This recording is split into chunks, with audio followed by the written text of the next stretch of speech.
नमस्कार, आदाब, सत श्री अकाल दोस्तों जो अभी आपने वीडियो देखा वो था Redmi Note 10 Pro Max का। तो फ़ोन जो था 010 की बूटिंग पे आया था।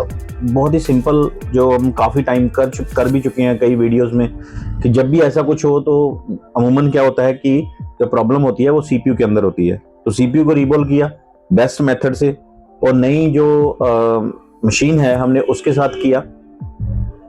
तो उसके बारे में मैं आपको बताना चाहूँगा कि वो मशीन बहुत ही परफेक्ट है।